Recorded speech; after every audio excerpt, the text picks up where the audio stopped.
White Rocket Entertainment, podcast number 977. As the transfer portal turns, your favorite soap opera on the plains. These are the days of our football lives and basketball lives. The AU Wishbone is next. From back home again in southern Illinois and over in Eastern Virginia, it's the AU Wishbone podcast. John, how are you tonight? I'm well, Van. How are you? Good. I am back home from Sylacauga, Alabama earlier today, and hopefully have put all the bad stuff behind me now for a little bit and can, have some closure and move on. So I'm hoping that will be the case. And no better way to do that than coming on the AU Wishbone and talking to you and talking all of our fun Auburn stuff with our great AU Wishbone Auburn family out there. So let's get to it, shall we? I think I didn't say the introduction, which is I'm your host, Van Allen Plexico, joined as always by my co-host. I'm John Ringer. And John, let's get right on to it. It's the Auburn Fun Meter, our weekly look at how much fun it is to be an Auburn fan right now. And there's been some things going on that have been pretty good. And it was a big, I think, recruiting visit weekend. And then there was at least one or two championships won in the last week. I think one I failed to mention last week. I want to get in there. So how are you feeling on a scale of 0 to 10 right now? Honestly, with the spring football, news seems to be going well. And then the returnees in basketball, I'm feeling pretty good. I'm going to say an 8. Yeah, that sounds good. I'm happy about the returnees we have. I was particularly disappointed by a couple we're going to lose, but it sounded like they feel like they're worth more money than probably Auburn was willing to pay, and I get that. So good luck. God bless. I hope that Jovic and I really hated. I mean, I liked him. He was fun, but I really hated losing Freeman. All season I've been a big Elijah Freeman fan, and I hate that. But he thinks he's going to get $2.5 million somewhere else, and he may well, because there's usually one school out there that is willing to pay a little more than everybody else just because they didn't get somebody else that they wanted that they didn't get, So musical chairs, round and round they go. So yeah, but 8 sounds good because, in fact, I have a note here. Where did I put my note? You put it right under the. Oh, there it is. Yeah, right on the fun meter. There it is. Yeah. So the women's tennis won the SEC over the weekend for the first time ever. So big. Let's give them a please clap. Absolutely. And then I don't know if I mentioned that the wheelchair basketball team last week beat Alabama in the national championship game, which is like everything about that is great, that the wheelchair basketball team won, that they won a national championship, and who they beat. They beat Alabama for it. I feel like we mentioned it, but I'm not positive. Okay. Well, they deserve mentioning it again because that's an incredible feat.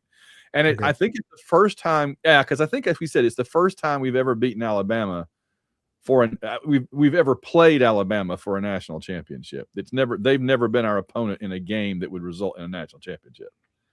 And the first time that it happens, of course, we win because we always beat Alabama the first time we do anything with them. That's how it always goes. We're always back to 1893. Yes, 1893. That's right. In the book. Yeah, we were the first. We were the first collegiate football team that they ever played, and we beat their tails. We beat them so bad they forgot what year it was. They changed it to a different season. That's so funny. They didn't know what year it was when they left that stadium. Let's see. That was when they used to put barbed wire around the field to keep the fans from attacking the players and stuff. Man, we need to get back to that, John. We need to get back to having to put barbed wire around the field to keep the fans from attacking the players during the game. That's the level of enthusiasm we need back at Auburn. Think about this. We get fined hundreds of thousands of dollars for just running on the field after the game is over. Imagine what it would be if if fans ran out on the field and jumped on the players during the game. That sounds like an LSU game to me, but It does. That's like LSU. That's good. That's an LSU problem. I like that. All right. Well, let's see. We got a little Jordan Hare news to start out with. All right. Let me just, so the folks listening and watching, and let me just remind, by the way, if you've only listened to our program on the podcast on audio, we do now live cast the video version of this show every Monday night starting at about 8 to 8:30, somewhere in there is when we get started. And so, it's up afterward. It's recorded on YouTube, and you can find it on YouTube afterward by going to AU Wishbone TV, our channel, and click on the tab that says live, right? For whatever reason, it goes out live, and so it goes under that category. So just search AU Wishbone TV, go to that channel, and there'll be a tab that says live, and that's where you'll find the show.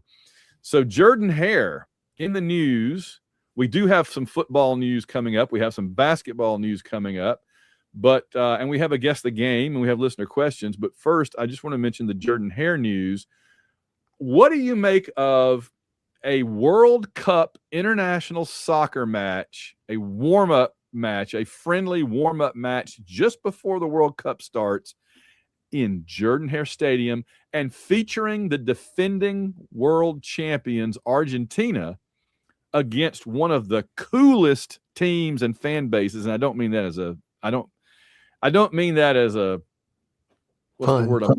Yeah, I don't mean it as a pun. They really are awesome. They're the ones that do that big cheer, that like rocks the stadium. So you're going to have a whole lot of Argentina fans in there who are great. And then you're going to have probably a smaller number, but a very loud and raucous Iceland group that do this Viking chant thing that's so cool. What is your thoughts on that?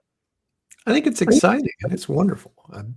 I'm glad Jordan Hare gets to host this. It's Tuesday, July 9th at 7:30 Central Time. And I think it makes a lot of sense. It's June 9th. June 9th. I don't know what I said. Yeah, June 9th, 7:30 p.m. It makes a lot of sense to, if they're going to play the United States and they want to play, they're friendly somewhere humid, outdoors. Yep. It's got to be grass, and it's got to be big enough in a stadium to make it work. And a lot of other stadiums don't have grass anymore. Yeah. A lot of our competitors in the SEC don't have grass. They couldn't host it. So this smacks to me of John Cohen. He he has so far proven to be, and you can like it or not like it. I mean, moving the Baylor game to Atlanta, again, like it or don't like it. Having a World Cup soccer friendly in Jordan Hare, you can like it or not like it. My point is not good thing, bad thing. My point is this is the kind of thing he seems able to do, which is generate side money. And there's nothing wrong with that. And you can complain about the way he's doing it. That's fine. But he is doing it. Again, if you complain about this, my thing is like, you don't have to go. You don't have to watch it. You don't have to pay any attention if you don't like it. But I think a lot of people are going to have an enormous amount of fun, and it's going to be a lot of good economic development revenue for the community and the university. So, and I think it's a very cool idea. The idea of a high-level international soccer match in Jordan Hare is exciting to me. Oh, it's fantastic. And I'm a big Argentina fan, as you know. I had my Argentina World Champions sweatshirt back here hanging up a while back. I've got a flag over there I could run and grab. I should have done that if I thought about it. In fact, I may run over there in just a minute. In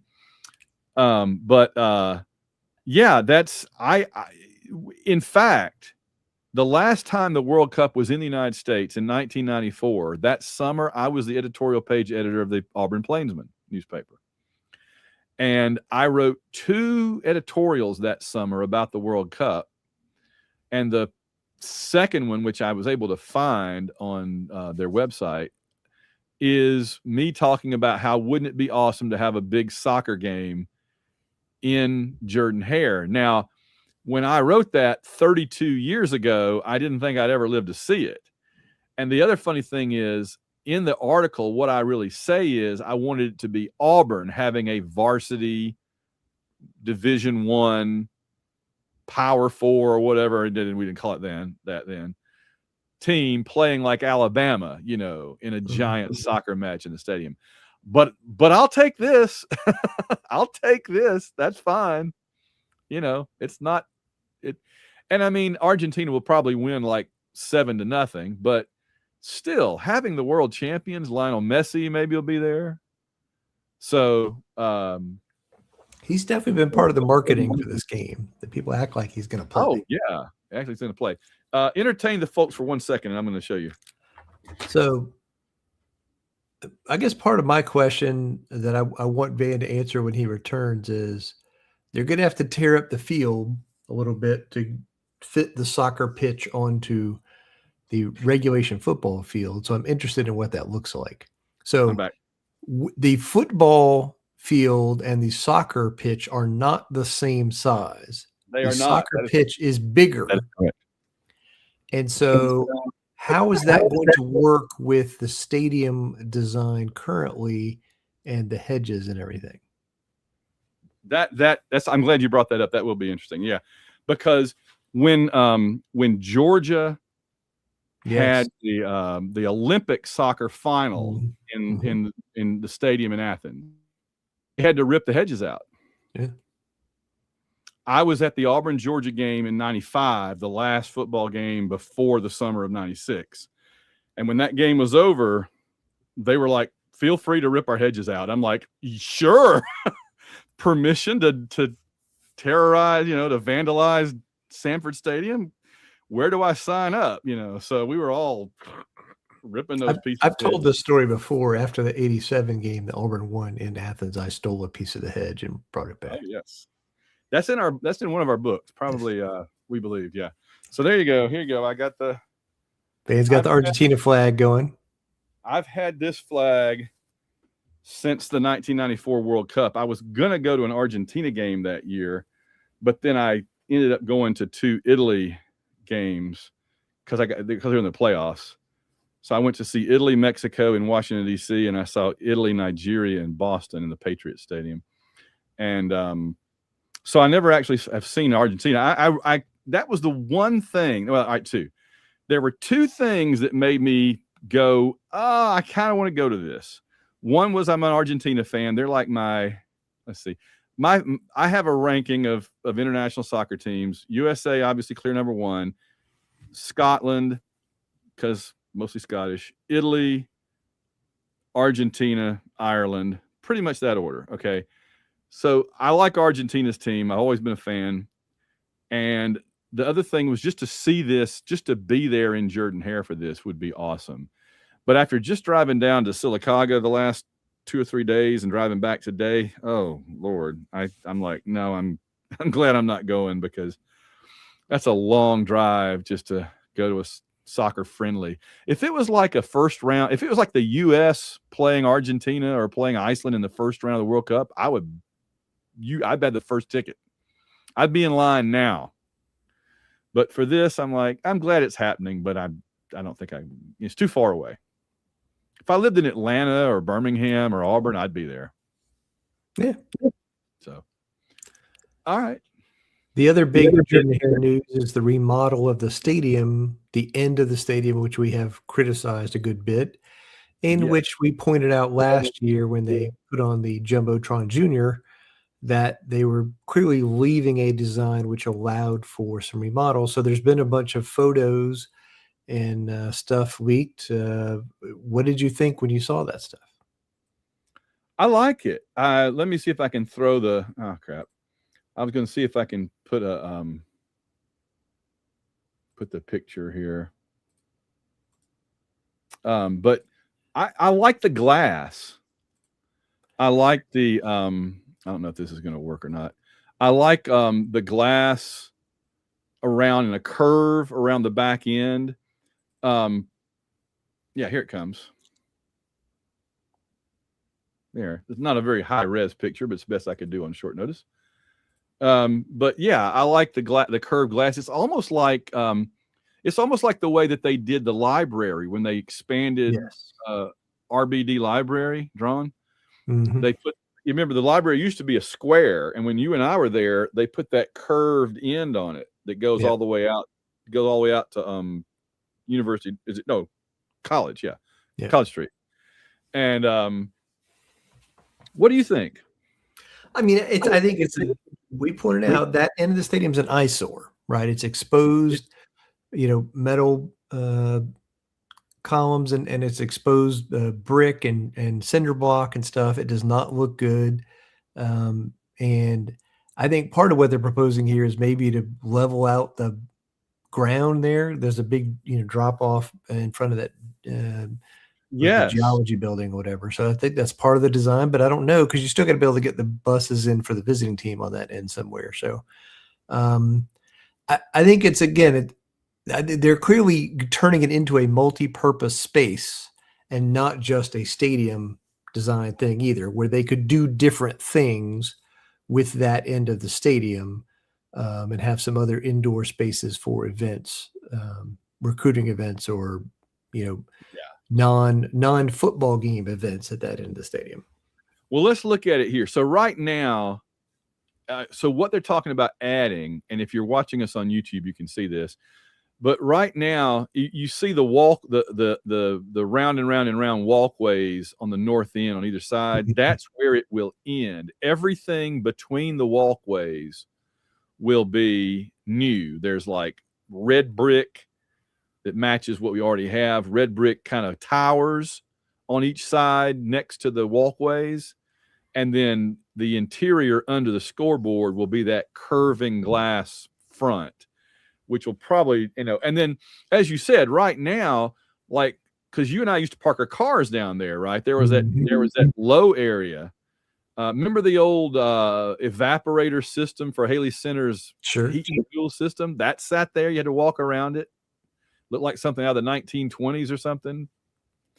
And it looks like they're just going to fill that whole thing in and level it off, and it'll be walkways. And that would be awesome. Yeah, it'd definitely be a nice concourse around the stadium next to Haley Center there, the ability to walk easily around the whole stadium, and to have that, kind of that side facing, Haley Center and the rest of campus, like toward the engineering side and, up towards the, the older part of campus, I think would be really nice.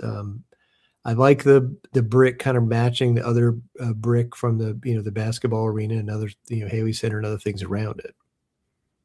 Yeah, and you can see the basketball arena just beyond it. It makes a nice pair.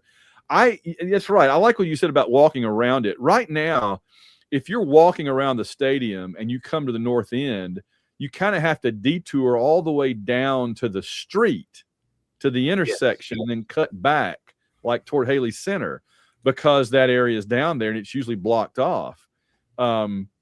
This would completely fill all that in and level it. So you can see why it's a $320-something million deal, because it's not just building a building. It's like major reconstruction of the land, total landscaping, like a complete landscape overhaul. And you'd potentially add a bunch of gates and entrances on that end of the stadium that don't currently exist. Yeah, you can't do anything on that end right now because it's a chain link fence, and then the erector set, the girders, that we've talked about. So this really would be, I mean, and the thing that this reminds me of the most, at least in terms of doing it this way, is what Florida did 30 years ago, right? When Florida filled in their end zone, they didn't just like curve around the thing. They built a building that stands there as their end zone, and this is very much like that, just like a big building that becomes the north end zone. So, all right, I approve. I vote aye, and so well, I'm sure I vote aye as well. So the ayes have it. Boris votes aye. I'm sure Jared votes aye. I'm sure all of our patrons vote aye. So there we go. Before we get to basketball here for just a second, I'm going to point out that I have a couple of things to say about the 2026 and 2027 football schedules. It won't take but a moment, but football talk is coming. We're going to talk about spring practice going on. We're going to talk about upcoming games. I got several things to say there. But first, what's been the coming and going on the basketball roster? All right. We'll start with the discussions of the transfer portal. The transfer portal giveth, and the transfer portal taketh away.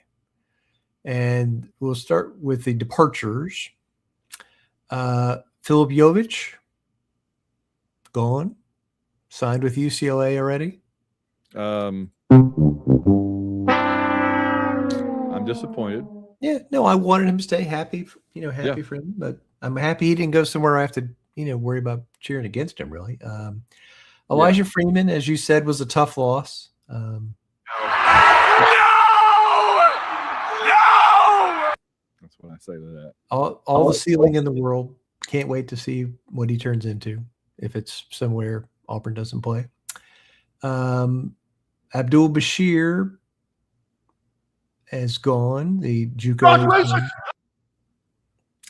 And Kevin Magwood now. Blasphemy! Potentially. So here's who's staying. Tahad Pettiford. And I am the King of England. And Kevin Overton. Assemble the army! And Sebastian Williams Adams. This is true. And Simon Walker. Someone knows. God knows. Okay.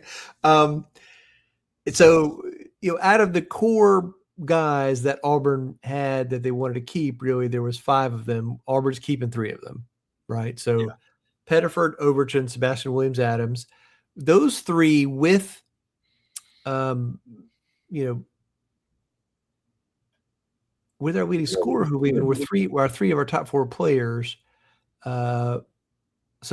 Especially keeping Overton and Pettiford is just gigantic. Yeah. It's so huge. You mentioned having a starting backcourt that repeats. How long has it been? Well, the last time we had a starting backcourt back together was a couple of guys you may have heard of named Jared Harper and Bryce Brown. And we went to the Final Four. That's right. 1 + 2 made 4. Mm-hmm.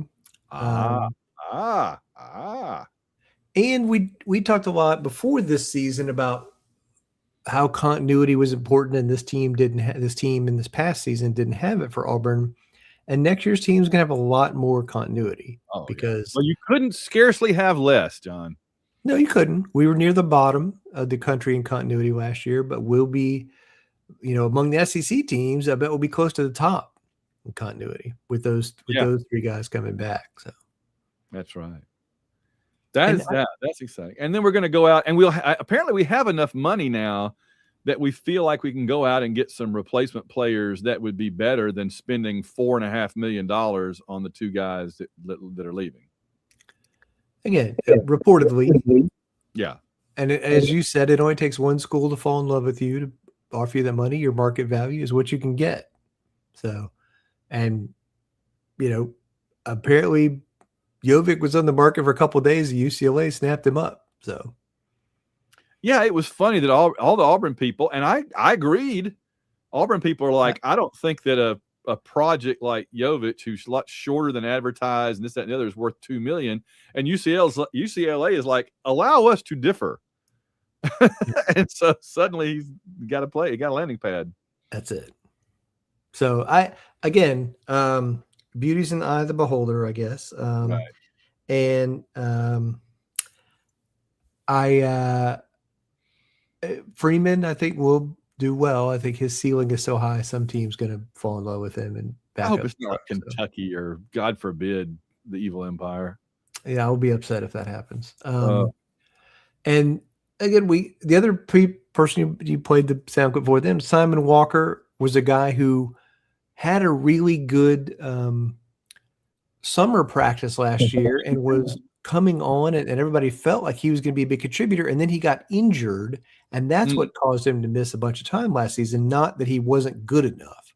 It was that he was injured and then he was trying to come back. They felt like in the summer he was definitely going to be in the rotation as a true freshman. So I think that's a guy who could, come off the bench, be a backup shooting guard and contribute. And I think he's definitely could be a role player next year's team. Is our center that got hurt and barely played last year coming back, the big guy? TBD. Okay. All right. Well, we got a freshman, Caleb Williams. Yeah. Signed? So we have one signee in the class right now, and that is a shooting guard, combo guard named Caleb Williams, not the quarterback, who's from Florida. He's 6'5", 190, and he's a 3-star guard, but a lot of SEC teams are recruiting him to sign him, and so they feel like he could be potentially a freshman guy off the bench who can add something in the backcourt. So we'll see. We got our French big guy, and then now that we're going to start having the parade of now that we've kind of sorted our roster and who's staying and going, now we're going to have the parade of guys from other schools. We got a guy from Texas who is a big 3-point shooter. There's a guy from Creighton coming through. There's some other players. And so I think we're going to hear in the next few days a bunch of guys visiting Auburn who want to play here. And I think another center is a real possibility, but I think we need a couple of forwards that could play, and another guard. There's several point guards that we are looking at, to be a backup point guard, and then potentially could play point guard, and Tahad could play shooting guard some, including the starting guy from San Diego State is pretty good, and the guy who played point guard for Tulsa against us in the championship game, who had 20 points against us in the NIT final. Not Green, but the other guy. The other guy, the guard, yeah. Green is like about to get his Social Security checks. Yeah, not him. This is the young guy who is their point guard. He was good. And we do need, as we saw this past season, having just one point guard, it's not always a great thing because, Tahad needs to take a break. Yes. Oh, the other thing about Tahad, I love Tahad to death. I love his leadership. I love everything about him except his inconsistent shooting and his desire to keep shooting even when he's inconsistent. And I would really like for Tahad to spend the summer and early fall working on his shot. But he did shoot better in the last quarter of the season, including the NIT. Yeah. And played better overall. And so I think he's good. I think he's going to be fine. I feel pretty good about it. I hope so. Sometimes he just gets in this little rut where he just comes down and fires up the first shot he gets without looking to pass or distribute or whatever. Sometimes he's great. Sometimes he's great at assists. He can drive the lane. He can take it to the basket. He can draw fouls. He can defend. He's one of the best defenders we have, even though he's probably the shortest one. But I just need him to be more consistent with his offense and a little more deliberate with his decision making. That's all. He doesn't turn it over though very much. Although it's the crazy thing about Tahad is he doesn't turn it over when he's being focused, but he turns it over more than almost anybody when he's not paying attention to himself. When he's like, he'll be dribbling and then just like lose it out of bounds, or just hand it to the other player, because he's doing too much, or he's thinking, or he's talking, or calling a play or something, and he'll just turn the ball over. So he really is kind of a mixed bag of all mixed bags, because he can be the dominant player on the court for anybody, and he can also be a liability depending on how the ball's bouncing. So we'll see. Agree. So did you have any thoughts about the basketball roster as it currently stands and where you'd like to see it go? I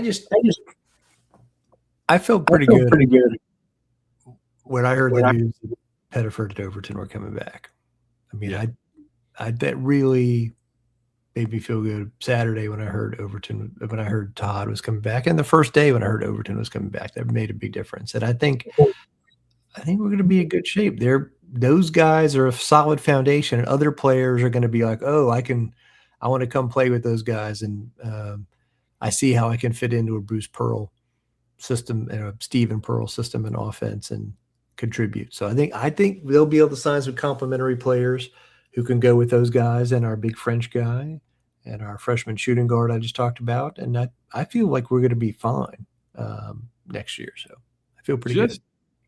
Just think if we had lost pretty much everybody again and starting over from scratch. Now we didn't, I mean, we that happened last year because they were all basically seniors. They were all out of eligibility pretty much. Well, exactly. We could be Tennessee, whose entire team went into the portal after a very successful season. Yeah, well, I mean, Tennessee with Barnes can weather that probably a little better than Stephen Pearl on shaky ground. That's the only thing I'm thinking. That's fair, but they're good on the consistency thing. They're going to be at the bottom. Good. Couldn't happen to a nicer bunch. I'm very happy for them. No, as we've said many times in the show, we want Stephen to succeed.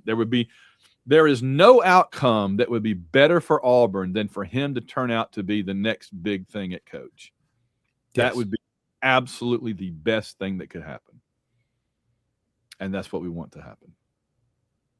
And man, winning the NIT, for whatever you can say good or bad about it, wasn't just us getting a trophy. It was about the best thing that could have happened to him and to our program, given the situation we were going into there. We've won we were tied for the most wins without a loss in the country right now, I guess, because everybody else lost at some point. Yeah. So, all right, football. So spring practice is going on. What are we hearing, John? So we've heard that defense was better than offense in the first scrimmage, but that's not shocking to anybody, even with a returning talented quarterback and a new system that he knows. And so I think that's a big thing. We've heard a lot about Golesh and the new coaches and their impact. Yeah. So that they're demanding a lot of holding players to a standard. And if they're not making it, then that's going to be a problem. They're trying to make practice really hard. And I think, the other thing I've heard is from multiple people is like, if you drop a pass in practice, if you're a receiver, tight end, and the quarterbacks are throwing you drop a pass, you're gonna pay. Yeah, they're all over those people. They didn't kind of we're hand waving it away. Like you drop a pass, you're doing up downs and stuff. So yeah, that's what I've heard. And just the whole making practice so hard that they want you to play the game and say, wow, this was so much easier than practice. And I love that approach, right? And it's pretty much diametrically the opposite of the approach last offseason.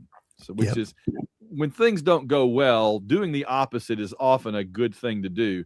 It may not, doing the opposite may not always be the best thing to do if things didn't go well the first time, but it's certainly in terms of public relations and getting people excited.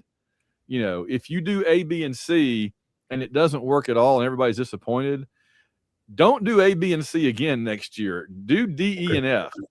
Even if A, B, and C would be better, it's probably better for you and the team to do D, E, F just to shake things up a little bit. So, the thing about Byron Brown. Oh, by the way, his name. I knew his name was tickling me somehow, and I figured it out. So we need to get in a lab and do some genetic splicing, and we'll create the ultimate Auburn football player, Wesley Byron Brown, who can drive the team down the field, score the touchdown, and then come out and kick the extra point. Wes Byron Brown, John. Okay. Bolt him together out of spare parts. He can beat Florida both ways. I hadn't thought about that. Yeah. With his foot or with his arm, both at the same time. Yeah. Better know whether we're going when you're kicking.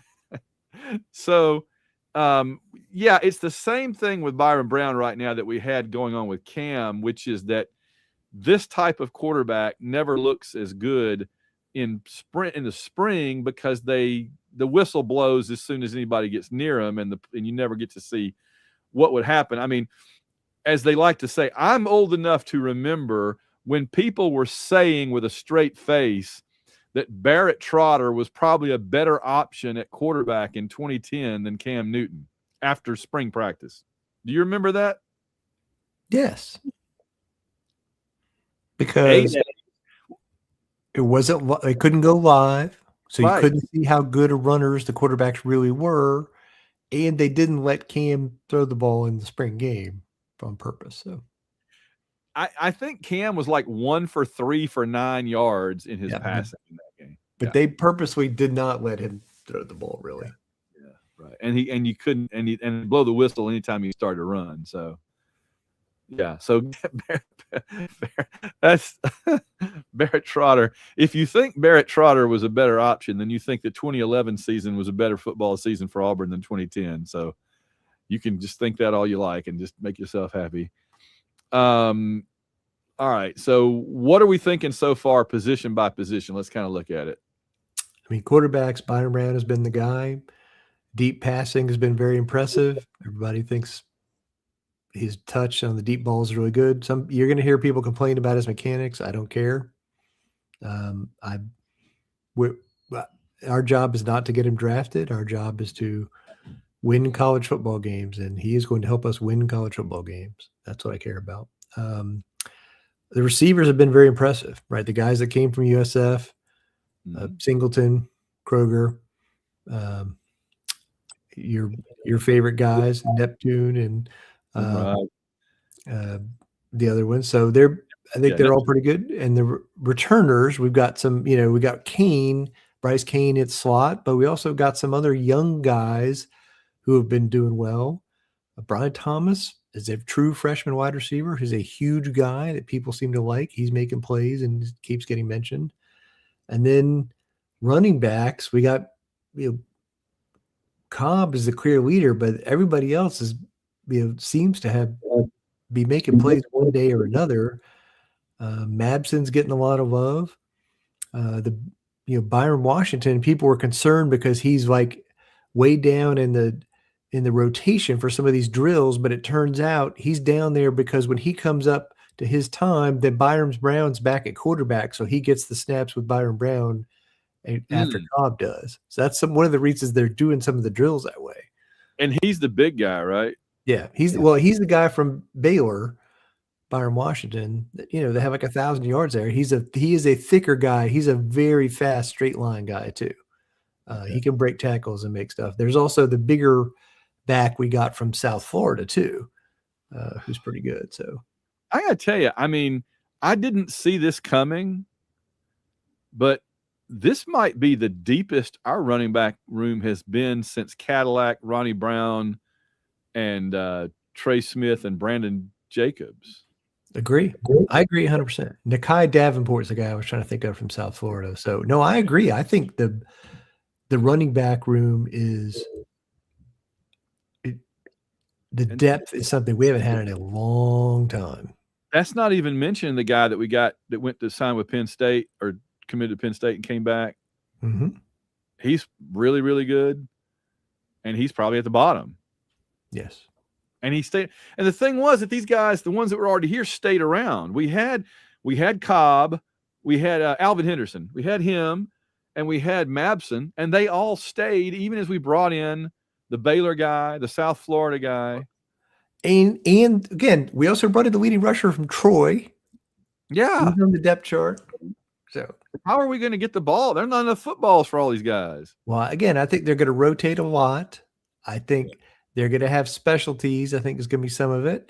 But also, I think there's going to be a huge amount of competition. I mean, just with Cobb and Washington for Baylor, that's 2 grade A running backs right there. But I think they're going to rotate them. I got a little secret for you, too. Yeah. Our quarterback has been known to run the ball.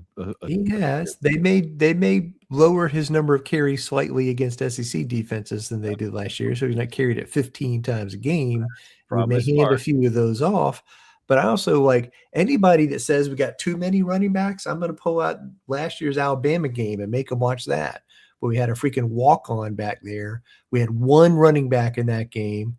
and he got banged up. We were playing a freaking walk-on against Alabama, where if we had one other half decent running back, we'd have won that game. That's not going to be a problem with this group. I refer you to the 2002 Iron Bowl where Trey Smith was starting at running back because Cadillac and Ronnie Brown and Brandon Jacobs, I believe, were all the fullback, Brandon, whatever his name was. Yeah, you know. So yeah, we were down to Trey Smith. So yeah. I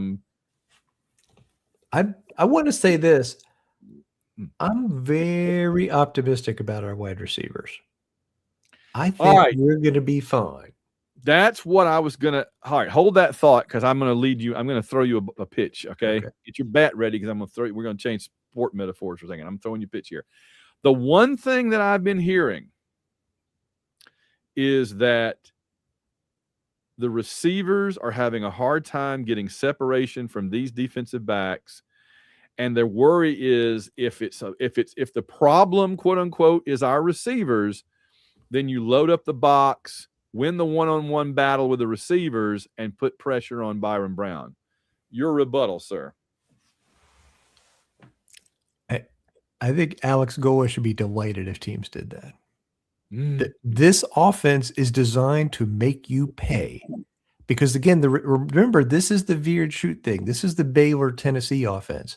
The wide receivers are going to be out past the numbers. There's just going to be like one guy on each side, like two on one side, one on the other, out past the numbers. So if you want to bring up your safeties in the box to stop the run, stop Byron Brown, you're going to get one-on-one coverage. And do you know what they do in practice all day? A lot of times they're some of the Auburn, the guys who haven't been with South Florida, are having to learn this stuff. They're having to read, okay, you're here, the sideline's there. There's only so many ways they could cover you, man or zone. When they do this, you go here. When they do this, you go there. And a lot of it is, if they're up on top of you, you get past them, and Byron Brown's throwing the ball down the sideline 25 yards down the field again and again and again and again.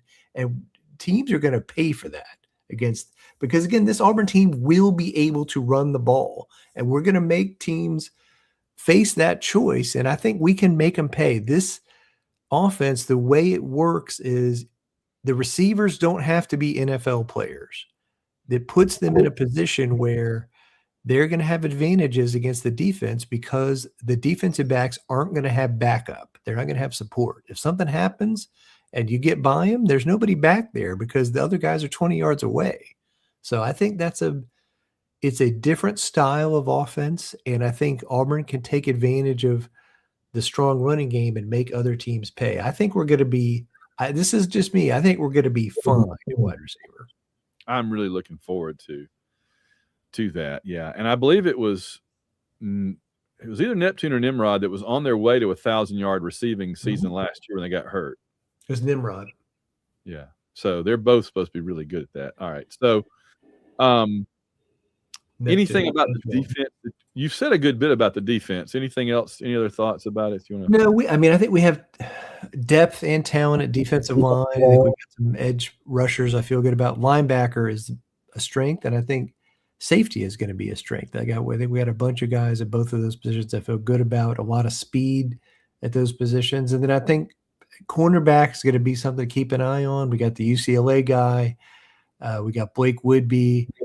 We got the guy that was our kick returner last year. So I think those are our top three cornerbacks, but we'll see who else emerges there potentially. I think the other one you got to watch is, can we get, pass pressure on people?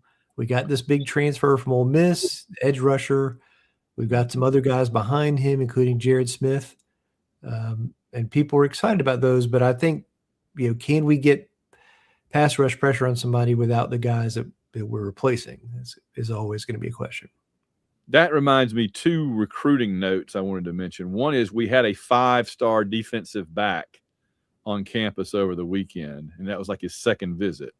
Mm-hmm. We don't seem to have trouble usually attracting good defensive backs. We never have. We've never been DBU like maybe LSU thinks they are or something.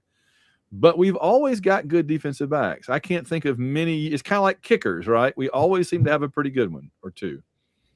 The other recruiting note is that Auburn is recruiting a 4 or 5 star running back from right up here in my backyard.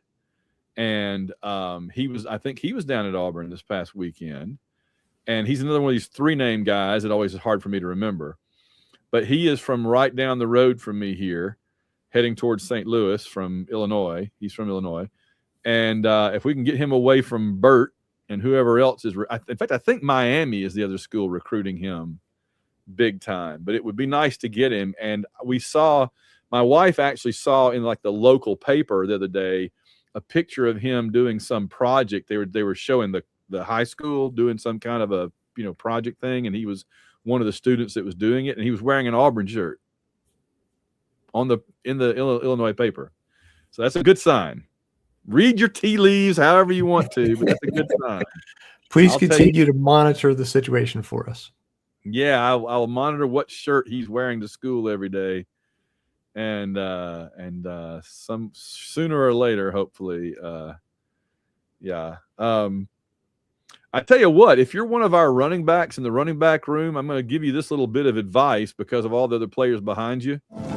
Do yourself no injury. Yeah, because you may not be playing again. You might get passed on the depth chart. It's true. Special teams, you mentioned the returners. Alex McPherson looking good. I guess he's got his situation more under control now. Hopefully gaining some weight back stuff. Man, apparently so. He looks much more healthy, and he's kicking the ball well, and that's simply the most exciting news out of spring practice to me. Bless his little heart. I just keep imagining when Goles showed up on campus for the first time, and he's meeting all the players, and he's like, all right, where's this like all-American caliber kicker we're supposed to have? And Alex walks in, and he's like, no, seriously, where is he? You're a 100-pound little kid. Where's the kicker? But man, he's so talented. He's so good. And if he can just get healthy and get that situation right. Oh, and for the rest of his life too, not just obviously selfishly for football, although selfishly we do want him to be good for football, but yes, just want the kid to have a decent life. And what he's suffered has just been ungodly. I just don't even want to think about it. All right. The other thing I was going to mention before we wrap up the little football segment is, and we do. I want to go ahead and say we have A-Day coming up Saturday, right? And it's free. So if you're in the neighborhood, get out to A-Day and fill up the stadium and have a good time. And wish I could be there.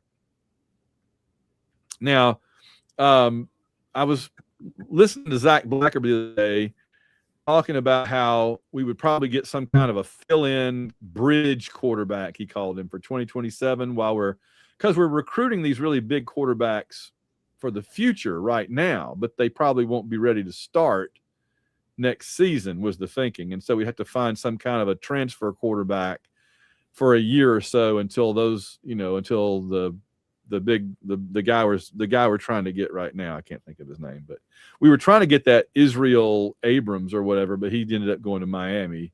Yep. So now we're all working on this other guy, and he's supposed to be really good too. So it's kind of like when we were trying to choose between the kid that wanted to go to USC and Deuce. Yep. And then we ended up going to Deuce as almost like our second option. And then we were very happy that it worked out that way. And well, so my point is, I replied to Zach that I do not want a bridge quarterback in 2027. I really wish we could have Byron Brown for another year. But because 2027 is such a big season. And I just want to remind you really quickly that, we have a good schedule in 2026.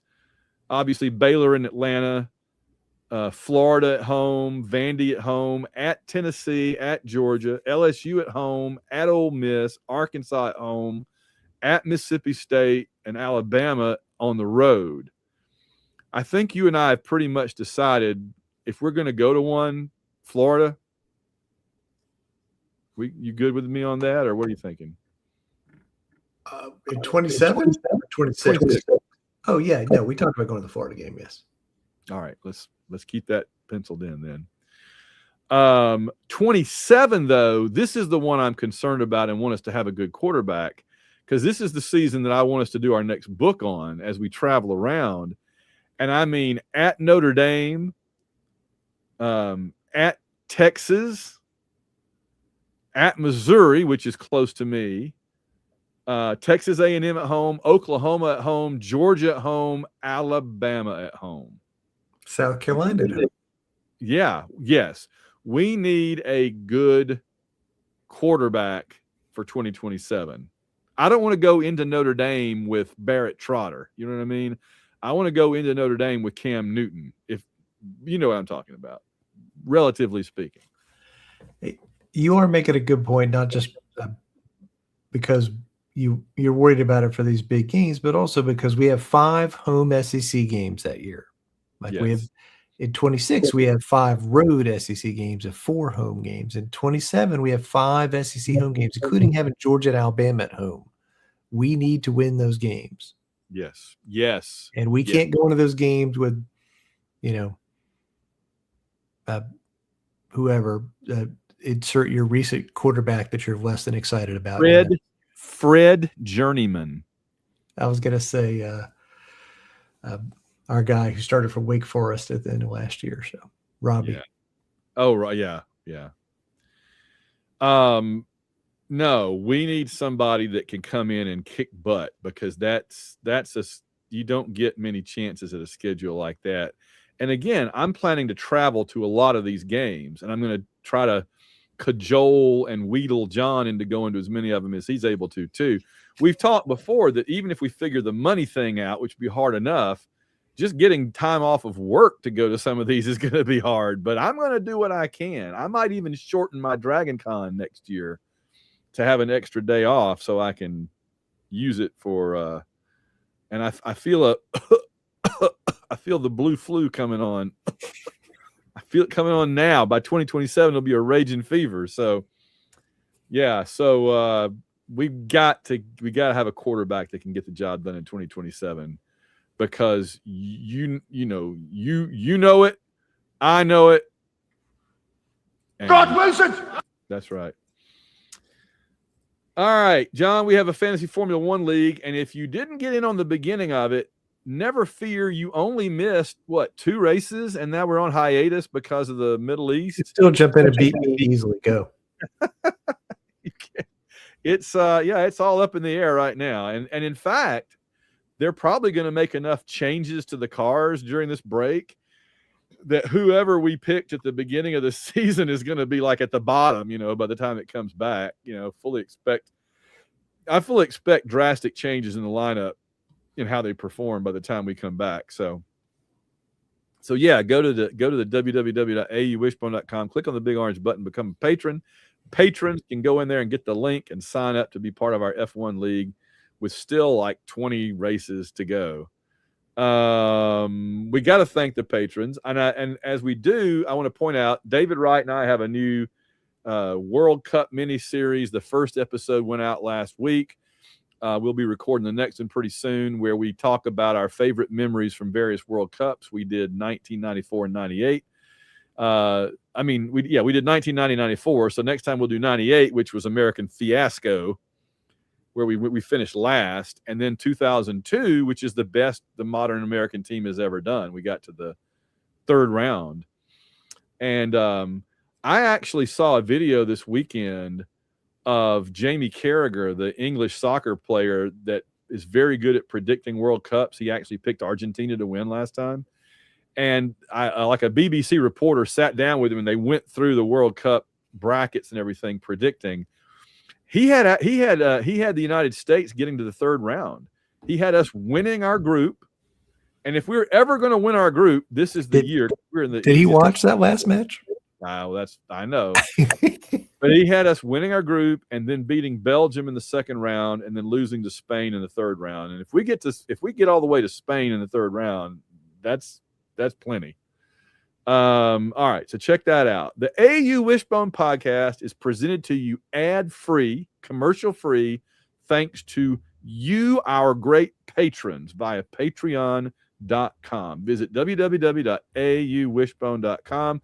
Click on the big orange button, become a patron. While you're there, you can check out the We Believed audio series, narrated by the great Weather Channel meteorologist Reynolds Wolf and friend of the program. Here are the great folks currently keeping our show going. We always have to mention first our number one fan of the worst coaches in the world, Samuel Salvatore. Leave it there for a second. We're coming back to it.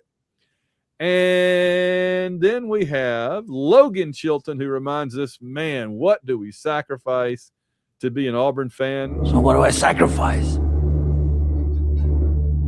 Everything. Ben Spooner, who agrees, I think, that not having a good quarterback in 2027 would be Blasphemy. Carl Von Drunker, Chris and Clinton Stewart. Did the gymnastics coach deserve to be fired? That's an interesting question. I'll throw that one out to you to think about. Earl Ricks, Phil Amthor now giving Van and John a break from since the dismal years are over, I hope. I hope so too, Phil. Richard Stevens, Steve Trawick, Ann Pridgeon, Shane Bailey, Susan Trawick, Willie Carden, win from Norman, Oklahoma, or as I always say, win in Norman, Oklahoma. Gary Grant, a.k.a. AU Fan at KSC, AU Wishbone NCAA Men's Tournament Challenge Champion. William Morgan, Bradley Blackman, Eric Morgan, Michael Kirshner. If Carol Shelby could see my NCAA tournament bracket, he'd say.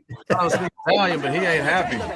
That was me too. I feel like I didn't do horrible, and then I look and I finished like 43rd. So I don't understand. I just don't know. The patrons are good. They are good. Well, you and Boris both did really well, and you tied, right? Y'all ended up tying. So, and you both beat a stuffed animal, which was Boris's ultimate ambition, was to beat a stuffed animal. He didn't like that. He didn't like the whole connotation of that entry, and he wanted to take it out, so he did.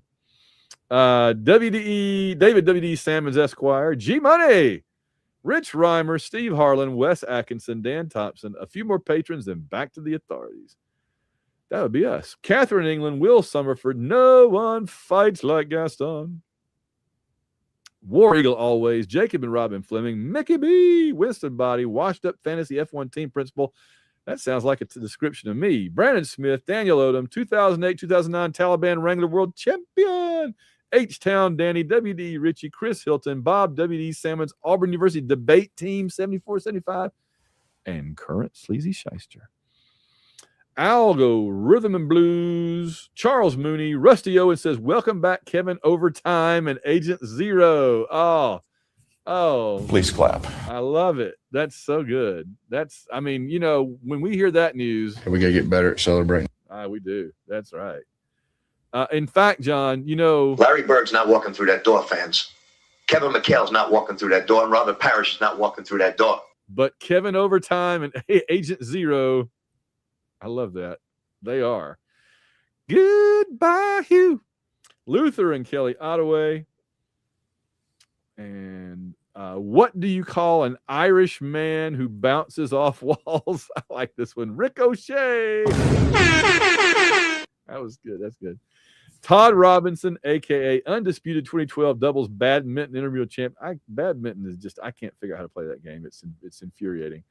Chad McDowell, Auburn Football's Elvis, Wade Ward, Reynolds Wolf, Philip Martin, Jeff Hunter, David G is the health and safety rep for Jones Barbecue and Foot Massage. Jones Barbecue and Foot Massage. John, you bring anything down here and we'll put it in the fryer. We'll fry it up. Hey, by the way, this just occurred to me when I saw Reynolds. Reynolds sent me an awesome, very sweet text about my brother, and I just want to take a moment right here in the middle of all the goofiness while I'm thinking about it and thank all the patrons, thank all the listeners, thank all the Twitter folks I know. Everybody was so kind over this past week about what's been happening with my family, and I really, really appreciate that. Now, back to the goofiness. Alex and Michael in Singapore, Mark Margulies, Ashley Lamar, Timothy, Russell Milling, Randall Walker, David Simpson, Josh Teal, Tony Perry, Rob Morgan, Patrick Williams says the AU Wishbone. Whether you like it or not, learn to love it because it's the best thing going today. Woo! Construction Tiger. Good old Construction Tiger. Papa Todd, Cato, the SEC Pick'em champion, Stephen Houston, Kevin Mahan, Blake Heron, Sarah Hines, Sasquatch, the 7-time North America hide and seek champion last year's bracket winner, basketball bracket winner. Tim Pittman, Boris the Tiger. Boris is upstairs right now hanging out with Bootsy. A stormtrooper got an iPhone since he couldn't find the droids he was looking for. I'm surprised somebody hasn't come up with that one before. That's pretty good. Now I think about it. Mm-hmm.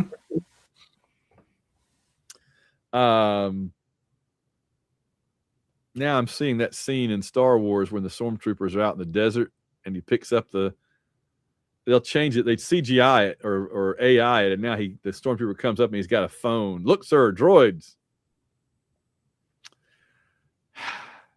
David D. Auburn Blue, Dr. Crackham. Bill Weathers, Eternal Glory. Walt is actually excited for A-Day. It's a strange feeling. I hear you, man. Antoine Morris, ABB. Wiggerbird, the 2005 Auburn University Intramural Horseshoes champion. Tyler Ward, Mark Squire. Cue the anthem, boys. I'll give you like one little bar. Auburn, number 1. Okay, I'll lose my voice if I do too much of that. And wake up my family upstairs. Alex Wynn. Kenneth Britt Rain says the barbecue. You have failed me for the last time. Probably not. AKA Auburn Dad for life. John Stubbs, Clay Henson, Justin Bean, James Taylor, Ruth and Darren Sutherland. It is going to be interesting, John, to see what the barbecue tells us about this season. And that's not that far away. It's April 13th as we're recording this. So it's going to be barbecue time shockingly soon. Shockingly soon. Yeah. But in less than 4 months. What is it going to tell us? How optimistic is the barbecue going to be? I'm really curious. We'll see. Is it going to be like a 6-6 barbecue? It's going to be like a 7-5. Maybe it's going to be an 8-4 barbecue. Have us in a bowl game? Man. May have to go back to Sugar Fire for that. Ben Amos, Spanky, A. Wishbone, my new happy place, Larry Bird. I'll do it again. That's fine. Larry Bird's not walking through that door, fans. Kevin McHale's not walking through that door, and Robert Parrish is not walking through that door. Then so be it. There you go. Chris Como, Darren Pyle, Theodore Gary, David Smiley, Trevor Johnson, college equestrian expert Auburn Elvis. Hey, you falling up. John Atsuki, Paul Bankson, MVP captivating Kathy Bryan. Your love of a halfling's leaf has clearly slowed your mind. Ben Regas, Bobby Polite, Elizabeth Donald, I'll buy this for $1. Rich Hammett, Chris Braun, Alex Browns, the Slinko family. Daniel Witten, who forces me to say Empire Strikes Back is superior to Star Wars. It's not. It's not. If that's true, then... And I am the King of England. There you go. Tim Sauls, Jim McCrory, I am Tiger. What do you call a fish wearing a tuxedo, John? I don't know.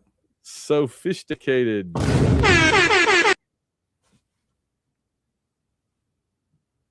The show just came to a sudden end. That's it, everybody. Drive safely. Pack it up. We're done. New York Tiger knows the difference between an electrolyte and a hormone is that he has never made an electrolyte. I didn't even hit the... That's terrible. CT Tiger, Jim Myers, Trey Jackson, Howard Franz, Peter Wang, Willie Moe, Zach Gorin, Chris, and our one-time anonymous donors. www.auwishbone.com. And now it's back.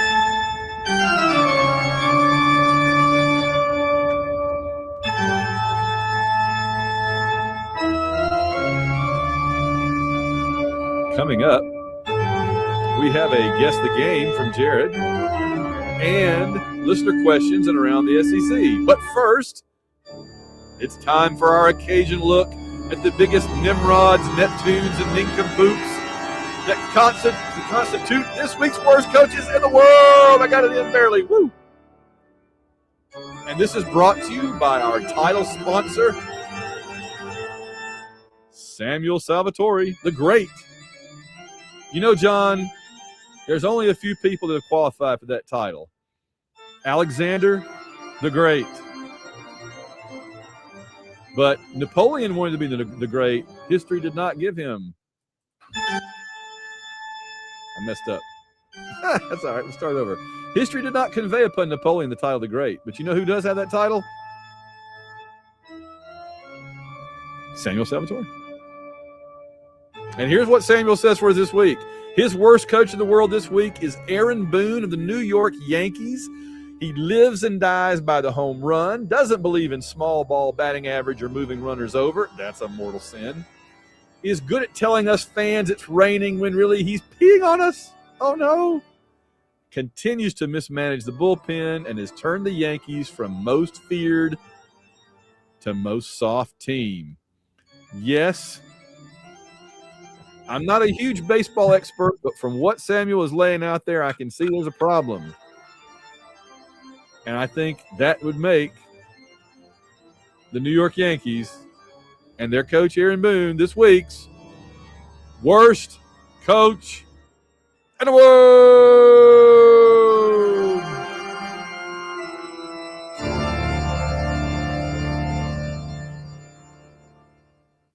Oh, that guy hit a few home runs against the Braves in the playoffs. So I don't like him years ago.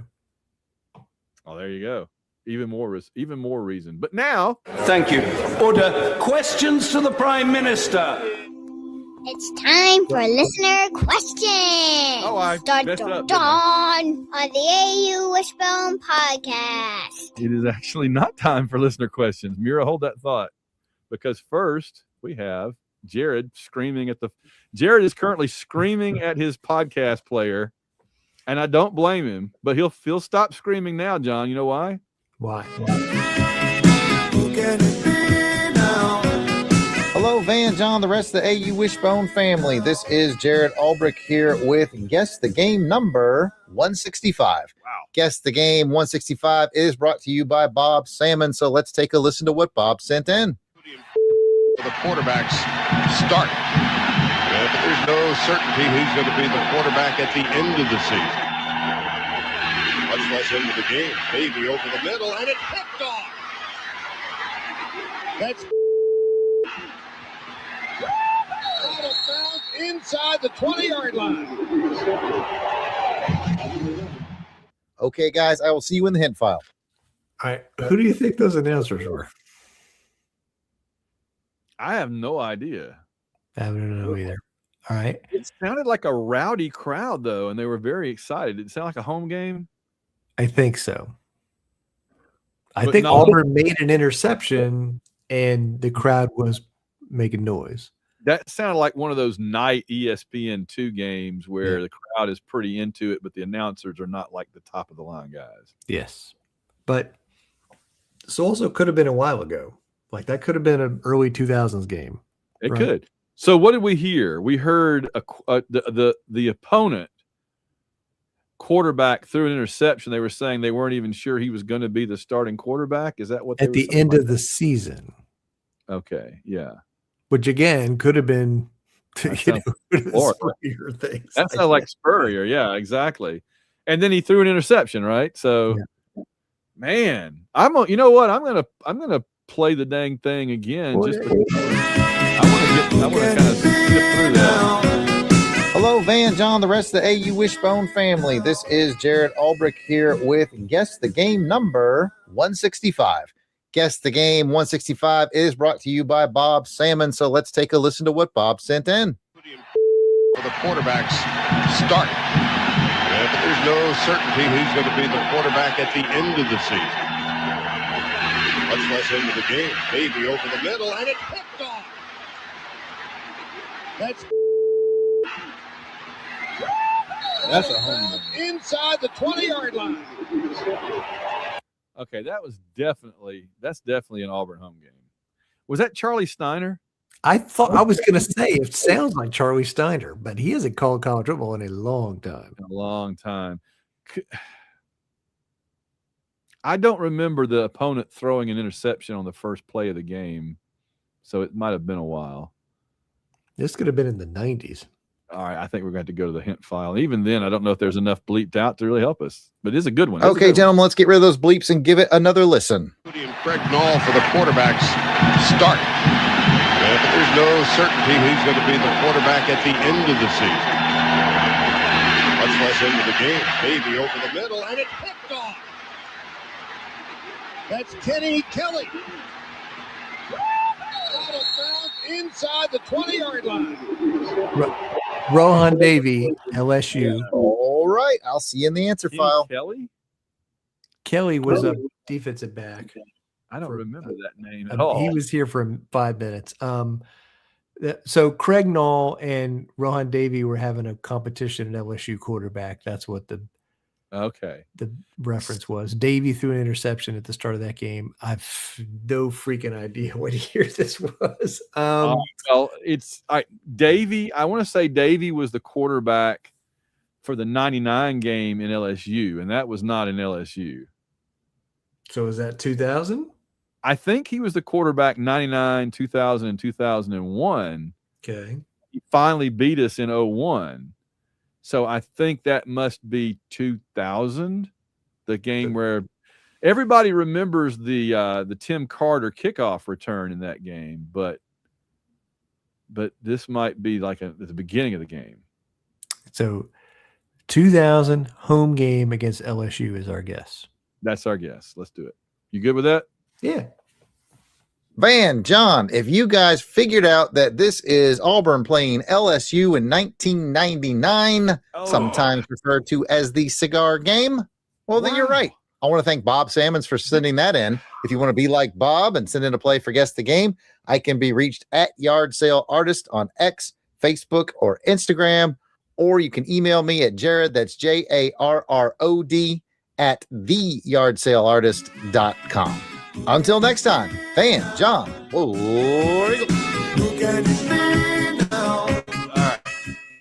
We both thought it was a home game, and Bob Sammons and Jared got us there. Yes. And I'm like, that was a loud reaction. I think that some of that is, I think the LSU press box and the crowd there is just always making a bunch of noise. So regardless, yeah. They must have had a microphone in the Auburn section too, because there's no way that just in the general stadium that was that loud. That sounded like okay. Well played. Good on you. Good job. Good. We have to base our guesses on whatever little scant bit of evidence we have, whatever clues we have, and we're just wrong on that clue. So there we go. Only missed it by a year. All right, let's take 2 on the previous motion. Thank you. Order. Questions to the Prime Minister. It's time for listen. Start on the AU Wishbone podcast. Well, bye. This is the first episode we've ever done where I played the introduction to listener questions twice. It's a milestone. Remember this day, kids. All right. First, we had 2 emails. This first one's from frequent emailer Bill Miner, and the subject line is unique sporting event in Auburn. He says, "Hey guys, I'm sure you saw or talked about the Argentina-Iceland soccer game due to take place in Jordan-Hare Stadium in June. I was actually impressed they landed that and know that it will make a ton of money for the athletic department as well as the local area, since it's insane how many people, what they will do to see Lionel Messi somehow. Since he sells out everywhere he goes, even in an exhibition, he'll play a little in the stadium like will be sold out, which may not have been the case that would say France versus Guatemala or something." That's true. He says, "It made me think of an interesting question to discuss, though. What possible sporting events that don't involve traditional activities would be most interesting to you? Ideas I have thought of would be an outdoor ice hockey game at Jordan-Hare between Auburn and Alabama's club teams, or a Major League Baseball exhibition at Plainsman Park, or an F1 IndyCar race around town and campus." Oh, you know which one I'm here for. Go. Oh, I know. Well, I mean, the Miami Formula One race is around the parking lot of the Dolphin Stadium. And did you see? I don't know. We haven't talked about this. Did you see that they've added the what? Fake boats and fake boats, yeah, and fake water. It's nowhere near the water. It's so funny. It's at Joe Robbie, or it used to be Joe Robbie. I guess it's Hard Rock Stadium now. But have you seen they're going to have a IndyCar race around Washington D.C. on July 4th? I didn't, and that's a terrible idea. I know, but they're gonna. It's right up in here. The president and IndyCar and Roger Penske, who is IndyCar, got together and they're doing like the Freedom 400, and it's going to be like around the monuments and stuff in Washington D.C. on July 4th. I could say this with experience. July 4th of Washington D.C. is a traffic nightmare in a regular year. If they do this, it'll be like stupid how bad the traffic is in that city. Well, get ready because it's going to happen. Yeah. Give me something to watch on July 4th instead of just going and watching fireworks and cooking out. The second email is from Johnny Dent, who says, in terms of basketball, he says, we've got a good core returning that could make a decent starting lineup if Pettiford, Overton, Freeman, Williams, Adams, and the big man Frenchie, whose name escapes me. What is the biggest need to add to this group? He included Freeman in potentially returning, and we know he's not. But what is the biggest need to add to the returners in your feeling? Here's the thing, and I was going to say this earlier and I forgot. We never seem to have much problem getting medium-sized forwards, right? We've always got 5 of those guys, and they're usually pretty good. What we seem to have trouble getting is more than one decent point guard at a time. I would really like if Tahad is going to be our Jared, I'd really like to get a McCormick. And somebody start shooting 3-pointers better. And the guy that we brought in to shoot 3-pointers just transferred. He never played a single play with us, and he's gone. I'd also like maybe the French guy is more of a developmental project, and we bring in a grade A starting big man 5 who can actually score down low, guard the basket, get some rebounds. I think that would be a nice thing. That would be my ask. But also, like, we're losing our small forward who led the team in scoring, so somebody else is going to have to score on this team.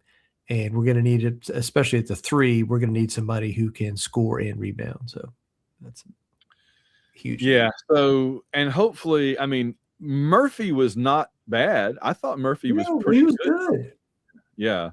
So somebody about that level, or hopefully a little better, maybe would be great. And but I'm going to stand by. I really, especially considering, like I said, how Tahad needs some.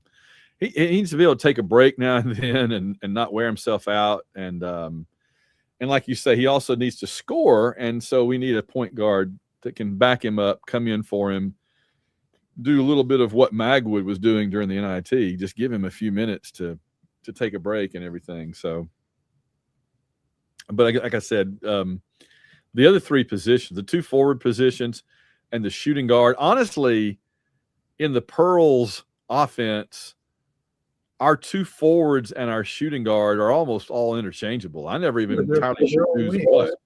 I mean, they're wings. I mean, with the bit power forward does a lot of more around the basket rebounding stuff, and I think Sway's going to be fine there. But he's a limited offensive player right now. I think he'll get better as his career goes along. But we definitely need somebody at the other position who's more of a shooter, a scorer. I see Sway as kind of like the Horace Grant of our team. Yes. Yeah, he's not a center, but he's a big, powerful presence down in the paint that can help the center out and kind of, but a little more athletic, maybe. Yeah, and he can shoot a 3. He can shoot the 3 ball. He's coming on there. All right. Anything else from listener questions? Is that it? That's it. What do we got around the SEC, if anything? I just put in here. We breezed by the A-Day thing. The internet is reporting that the A-Day game will be broadcast on SEC Network Plus. That is not on Auburn's web pages anywhere. So I'm treating that with some skepticism.